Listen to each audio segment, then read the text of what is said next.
Okay, the last will be the measures of position. So what do we do with measures of position?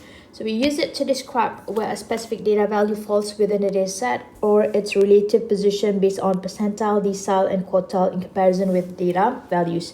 Okay, what happened is that, for example, so if I were to divide my data into, for example, 4 categories, so based on where does it fall, I can tell, for example, if it falls over here, so I can tell this is going to be on what do you call that, the upper 50% of the data. So we wanted to know where, if we divide the data into groups, where does it fall into? Is it the top 50%, or is it the lower 50%, or is it the top 75%, and so on? So those are the kind of thing that can be measured by using measures of position. So there are going to be like 3 types of measures of position that we're going to have a look at, which are percentile, decile, and also quartile. So the difference is that for percentile, remember percentage, so it's going to be split into 100 equal parts. Remember percentile, 100%. Okay, so that is the easiest way to remember this. So decile, for example, decade, so that represent 10, and quartile is going to be quarter in English, 1/4. So quartile is going to be 4 equal parts. So in terms of the formula, it is going to be exactly the same, only what it is being divided for. So if you want percentile, divide that by 100, decile divide by 10, and quartile divide by 4. So it's going to be 4 categories, 10 categories, and also 100 categories, 100 parts. So what happened is that in terms of the formula, so what you're going to do is, if you want percentile number I, so the formula is going to be I multiplied by n divided by 100. So we already know what is n. So n is going to be sample size. So sample size.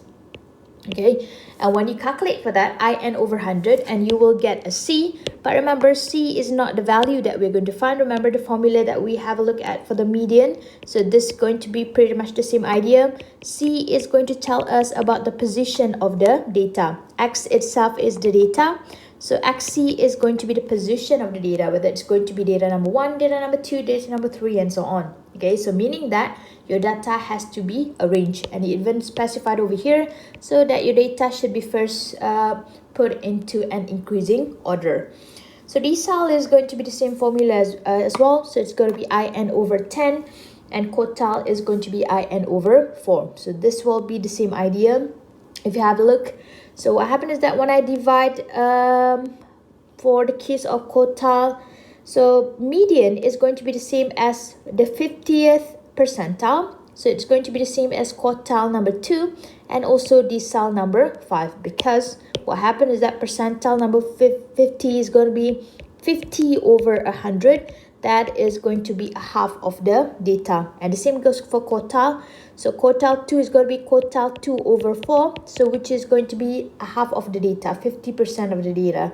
And the same goes for decile, 5th decile, so that is going to be decile of 5 over 10, so which is also going to be a half. So basically they are pointing towards the same value. Okay, so there will be some similarities in terms of the value of percentile, decile, and also quartile. Okay, this is going to be also the same idea for the formula of median that we have seen before. So when you calculate it and you get the value of C, so you're going to decide whether you're going to have to take the value or you have to add it to another value based on the value of C. So if C is not a whole number, so whole number means counting numbers, 1, 2, 3, 4, 5, 6, 7, and 9, 10. Those are whole number. So you have to round it up to the next whole number. For example, so if you get x 1.1, so what should you do? You should round it up to the next number, which is going to be x of 2. It doesn't matter if it's only exceed by 0.1, as long as it exceed 1, automatically it's going to be the next whole number. Or if you have x, so 5.05, so it's still going to be x of 6, as long, so it's going to be, the idea is that it's going to be round to the next whole number. And what happened is that if C is already a whole number, so we're going to take the value at position C plus the preceding value, the value that goes after that value, and then we are going to divide that by 2. So that is going to be the case for everything quartile, decile, and also percentile. Okay, now let's have a look at this. So this is going to be example 1.9. So a manufacturer measured the volume of a sample of 11 bottles. So here, so the information that we know is N is equal 11 of chemical solvents. The results are recorded in millimeters as follows.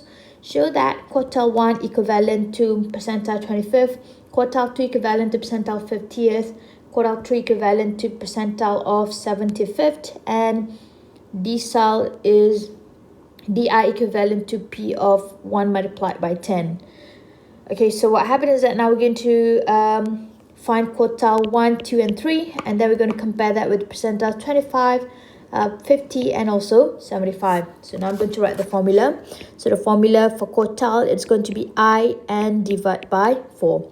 So if I wanted to find what is going to be quartile 1, so my value of I is going to equal 1. So 2, this is going to 2 as well. 3, this is also going to equal 3. And multiplied by our sample size, so which is going to be 11. Okay, so I multiply that by 11. And for quartile, you divide that by 4. So see what happened, because this is a number 2.75. So you round it up to the next whole number, which is 3. 4.5 becomes 6. And 8.25 become 9.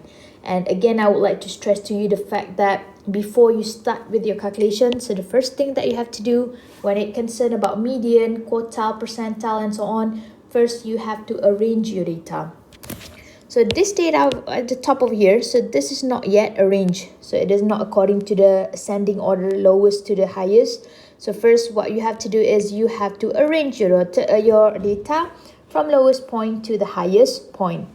And of course, so this is going to be our data number 1, data number 2, data number 3, and so on. So here I have x3. What is going to be my x3 value? My x3 value is going to be 27. Here when I do the calculation, I get x6. So where's my data at position number 6? So that is going to be 36. And at position number 9, so that is going to be 6, 7, 8, 9. That is going to be a value of 42, and so on. So it will be the same idea for percentile as well on how do you find. So the only difference is that for percentile, the formula is going to be XIN. It's going to be divided by 100 because it's going to be percentile. And yes, upon comparison, we figured that quartile 1 is going to be the same as percentile 25 because quartile 1 is going to be quartile 1 over 4. And percentile 25th is going to be 25th over 100, which if I were to simplify is also going to be a quarter of the data, and so on. So it will be the same for this. So they are the same for the same reason.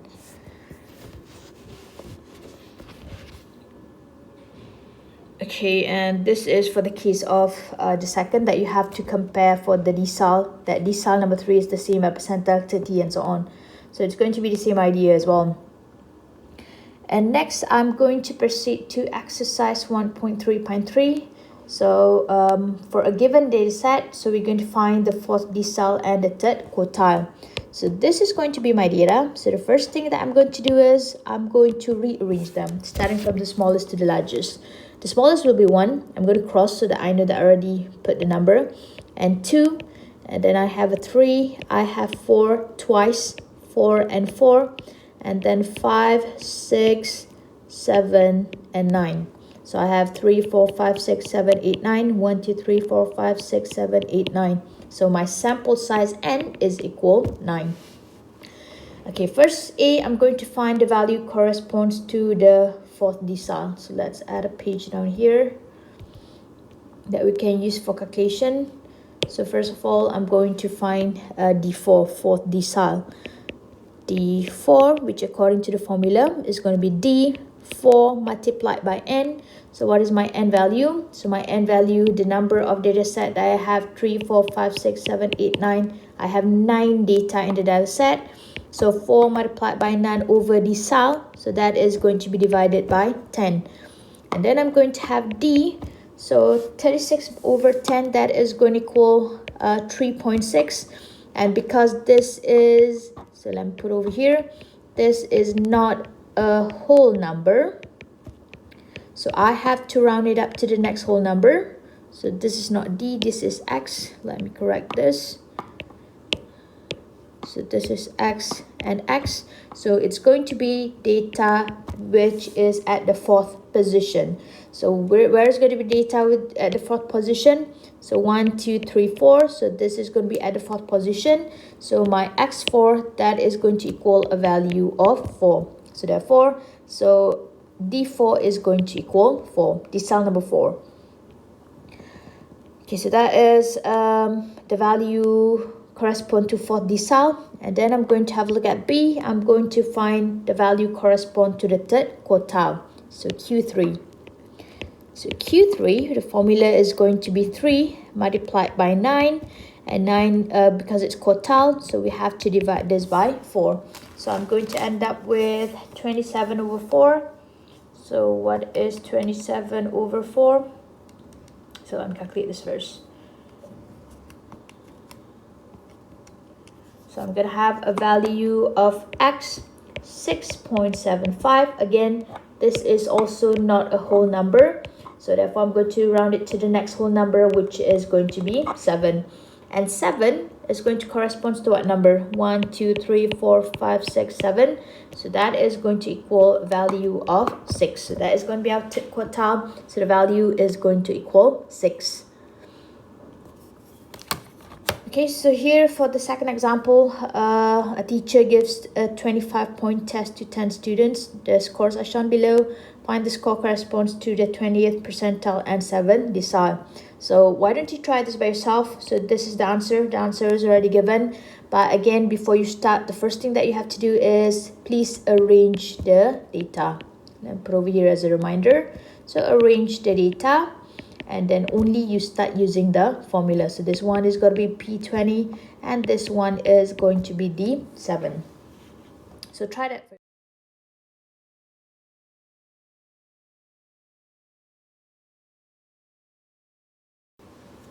So why do we need the measures of position? So the measures of position give us a rough idea. So where is the position of a particular data? So compared to the rest of the data set itself. For example, let's see if I have like test marks. Okay, so this is going to be the test marks. I have students who got 65, who got 80, who got like 35, and those who get 40 and so on. So I have a bunch of data. So this one student actually scored, for example, let's say he or she got a 75%.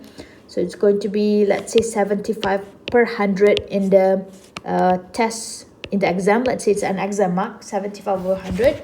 So she wants to know if she gets 75 over 100, how is she doing? Is she doing well or not compared relatively to others? So what happened is that, so I can actually find the value of quartile 1, quartile 2, and quartile 3. For example, let's say if I find a value, so let's say quartile 1, this is not the real value, this is a made up value. Let's say here I get a value of 30. So here I have a value of 55 and here I got a value of 80. Okay, so if this person gets 75 over 100, so automatically the marks falls into the third quartile. Okay, so into the third group out of 4 groups. So meaning that what happened is that this person, she does better than the other 50% of the classmates. Okay, so this is the rest of the classmate who got 50 and below. So she did better than 50% of the classmate, and she is actually in the top 50%. And for a person who actually got 80% and above, so meaning that he or she is actually doing well, she is actually the top 25% of the class. So that is how it goes. So that is why we need to measure the position. Okay, and then we also use this value for interquartile range. So according to the formula, what is interquartile range? It's actually a difference between quartile 3 and quartile 1. Okay, so if I were to sketch a quartile, so this is going to be quartile 1, 2, and 3, and 4. So what happened is that if I have quartile 3 minus quartile 1, so this is my quartile 3 and this is my quartile 1. So it's going to be the difference in the middle 50% value. So this is going to be the value.